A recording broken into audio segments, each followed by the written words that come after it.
Well, that got pretty intense, and it continued during the commercial break. We know that because someone at CNN leaked a transcript of Miller's post-interview remarks. They were apparently on tape. It was all done in an effort to embarrass him, apparently. Stephen Miller joins us tonight. Stephen Miller, thanks a lot for coming on. Hey, thank you for having me. So CNN called around to news organizations today and said that you were escorted off the set by security. Presumably you were not a physical threat, you were not armed. My question is, they felt you were a threat. Do you think if you had been, I don't know, a member of MS-13 here illegally, that CNN would have had security pull you off the set? Well, I assume if I was a member of MS-13 here illegally, they would be clamoring to get me into the voting booth. But I think that that like many things CNN says, the latest story has the most important virtue of all CNN stories of being not true. Well, here's what we know is true, and here's an amusing story, was but not a true striking one. to me about the whole thing. So there was a video apparently taken without your knowledge of you on the set after the segment ended, during the commercial break, and someone, apparently from CNN, I don't know who else would have access to it, leaked that to other news organizations. What do you make of that? Well, it's just another example of CNN's very low journalistic standards. But I was glad to have people hear what I said on camera and off camera, which is that CNN has been extraordinarily biased, extraordinarily unfair to the president, and is not giving their information, their viewers honest information.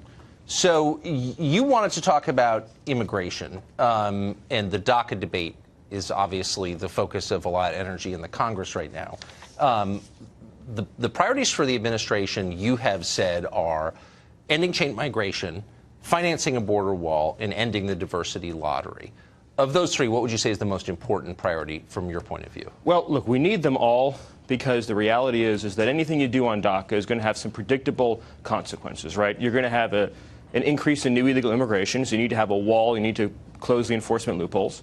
And then you're also going to have an increase in the overall number of people coming into the country, and that's why you have to deal with chain migration, you have to deal with the visa lottery. And these are crucial reforms to make the system work for Americans. You know, Donald Trump has a very radical idea, and that's that when we make changes to our immigration laws, the group we should be most concerned about are everyday, hardworking Americans, the citizens who make this country run, who obey the laws, follow the rules, pay their taxes, show up and vote. The people who are loyal to this country, and Donald Trump is saying our country should be loyal to them in return. So Democrats argue back that ending chain migration and ending the diversity lottery would prevent a lot of people, decent people, from coming to this country. What's their argument against financing a border wall? Why do you think they oppose that? Well, as you know, I mean, they all voted for a border barrier, a hard physical border barrier back in 2006, the Secure Fence Act. Joe Biden voted for it, Barack Obama voted for it, Hillary Clinton voted for it, et cetera. So that's it's just a new position they apparently have, that they're opposed to any form of border security. What animates it? Like, why is that an absolute sticking point for Democrats? A bunch of them have said, including in leadership, we're not supporting anything that includes financing a border wall. Why? What's their objection to that? If Democrats oppose a border wall, they're just saying they want continued unending illegal immigration. But let me deal with your other question, too. You talked about, they say, well, you know, if you have chain migration, it could keep good people out. There's 7 billion people in the world. Most of them are good, hardworking, decent, honest, principled people. But the reality is there's a limit to how many people any country can bring in.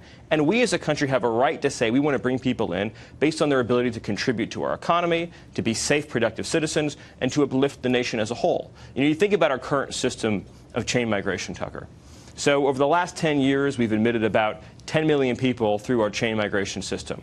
To understand how many people that is, you're talking about every hour, that's about the size of a high school auditorium.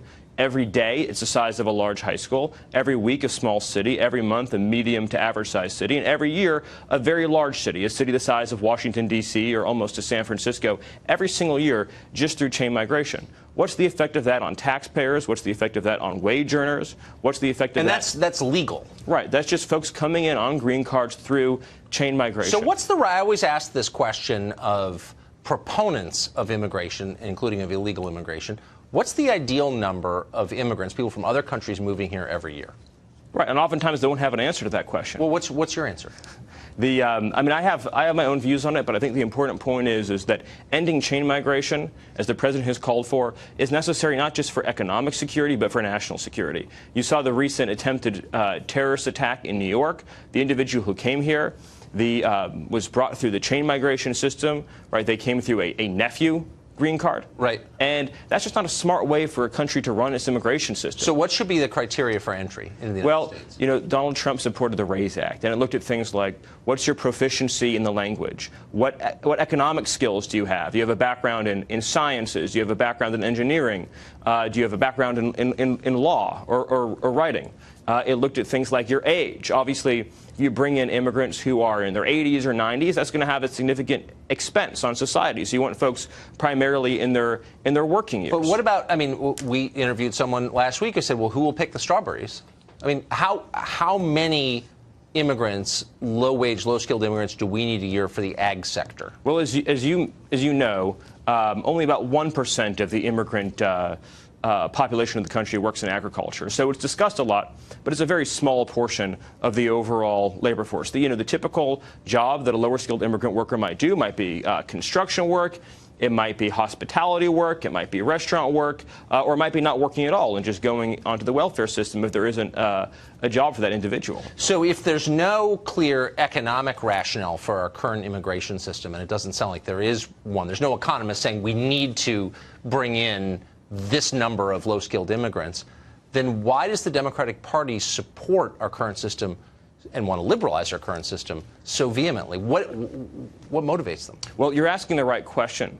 But I think in the context of this debate, the question that the president is putting before the American people is, when we have an immigration system, whose needs are we fundamentally trying to serve? The needs of special interests, the needs of politicians, the needs of foreign countries and foreign nationals, and the needs of our own country and our own workers. And so at the end of the day, our hope for a bipartisan deal is that you could have enough Democrats say that, listening to the voters and the voice of the American people, we want a system that serves American workers first.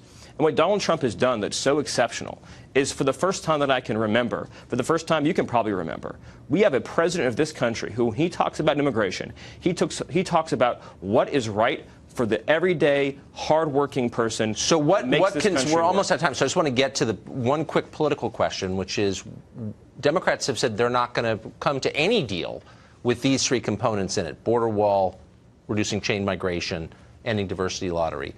Where's the wiggle room on the White House side? Look, Democrats ultimately have to make a choice. They care a lot about providing a benefit to illegal immigrants. We're saying to them, if you want to make that deal, then you have to deliver benefits for American families and American taxpayers, too. And if both sides are willing to agree to those terms, Tucker, then we can have a deal. And most importantly, we can have an immigration system that 10, 20, 30, 50 years from now produces more assimilation, higher wages, more economic opportunity, and better prospects for immigrants and U.S.-born alike.